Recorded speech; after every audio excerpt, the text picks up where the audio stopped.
बहुत समय पहले की बात है। एक गांव में मनोहर नाम का एक जुलाहा रहा करता था। वो कपड़े सिलने वाली मशीन से लोगों के कपड़े सीकर अपना गुजारा करता था।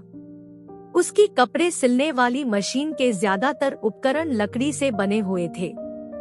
एक दिन बहुत ज्यादा बारिश होती है, जिस कारण बारिश का पानी उसके घर में भर जाता है। घर में बारिश का पानी भर जाने के कारण उसकी मशीन पूरी तरह से खराब हो जाती है।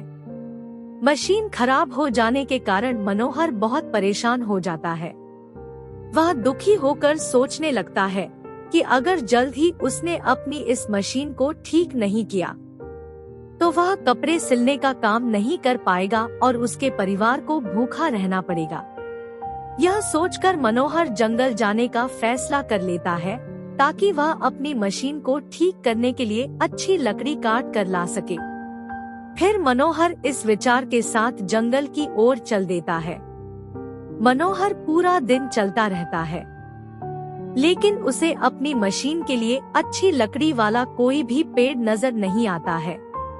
फिर भी मनोहर हार नहीं मानता है और अच्छे पेड़ की तलाश में आगे बढ़ता रहता है।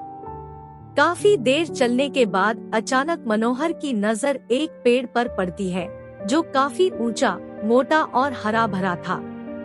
उस पेड़ को देख मनोहर बेहद खुश होता है और कहता है, हाँ, यह पेड़ काफी अच्छा है। इसकी लकड़ी से मैं अपनी मशीन को फिर से ठीक कर सकता हूँ। इस विचार के साथ मनोहर कुल्हाड़ी उठाकर जैसे ही पेड़ के तने पर मारने के लिए अपना हाथ ऊपर उठाता है, तभी पेड़ की डाल पर एक देवता प्रकट हो जाते हैं। देवता मनोहर से कहते हैं, मैं इस पेड़ पर रहता हूँ और आराम करता हूँ, इसलिए तुम्हारा इस पेड़ को काटना उचित नहीं होगा। वैसे भी किसी भी हरे पेड़ को काटना ठीक नहीं है।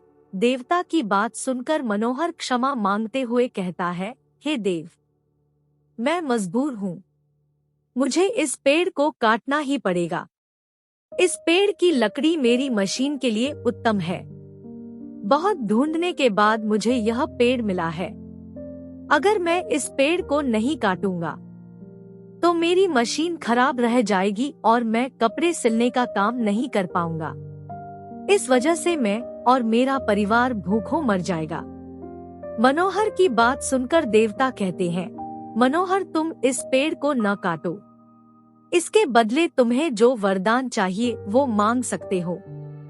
मैं तुम्हारी इच्छा जरूर पूरी करूंगा। देवता से वरदान की बात सुनकर मनोहर कुछ देर विचार करके कहता है, हे देव, मैं वर के लिए अपने मित्र और पत्नी से राय लेना चाहता हूँ। इसलिए आप मुझे एक दिन का समय दीजिए। मनोहर के आग्रह को देवता मान लेते हैं और उसे एक दिन विचार करने के लिए दे देते हैं।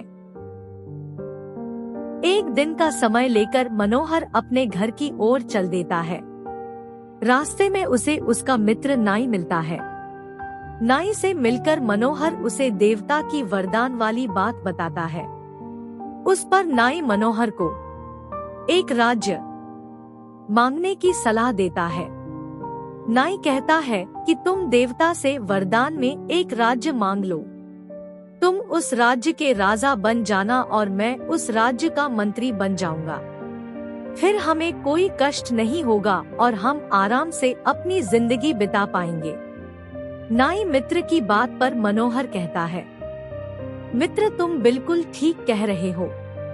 इस बारे में एक बार मैं अपनी पत्नी से भी पूछ लूं, फिर मैं देवता से वरदान मांग लूंगा। पत्नी से राय मांगने की बात पर नाई कहता है, मित्र, तुम्हारी पत्नी काफी घमंडी और मूर्ख है, इसलिए तुम्हें उससे राय नहीं लेनी चाहिए।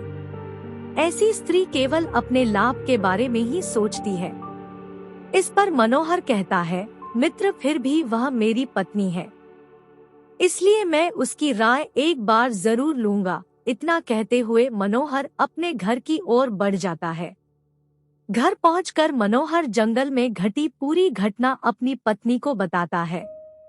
देवता से वरदान मिलने की बात सुनकर मनोहर की पत्नी कहती है, राज्य मांगकर कोई लाभ नहीं। राजा की कई जिम्मेदारियां होती है, वह कभी सुख से अपना जीवन नहीं बिता पाता है। राजा राम और नल भी राजा होते हुए भी जिंदगी भर दुख में जिए। आप 2 हाथ से इतने अच्छे कपड़े सिलकर ठीक ठाक कमा लेते हैं। ऐसे में अगर आपके 2 सिर और 4 हाथ हो जाएं, तो आप दोगुने कपड़े सिल पाएंगे। इससे कमाई भी दोगुनी हो जाएगी और आपका मान भी समाज में बढ़ेगा। पत्नी की यह बात मनोहर को समझ आ जाती है और वह देवता से वरदान मांगने जंगल की ओर चल देता है। जंगल पहुंचकर वह दोबारा देवता से मिलता है। देवता मनोहर को देखकर कहते हैं कि मनोहर मांगो, क्या वर मांगना है।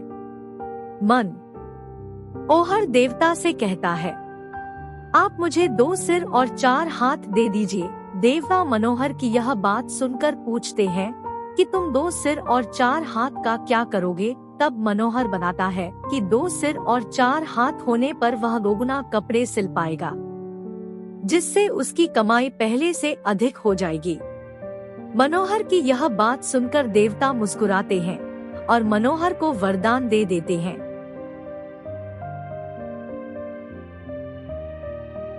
देवता का वरदान पाकर मनोहर को 2 सिर और 4 हाथ हो जाते हैं। वरदान पाकर मनोहर बहुत खुश होता है और अपने घर की ओर चल देता है। मनोहर जैसे ही अपने गांव पहुंचता है, तो गांव में खेल रहे बच्चे उसे देखकर डर जाते हैं। वह सब उसे एक राक्षस समझते हैं।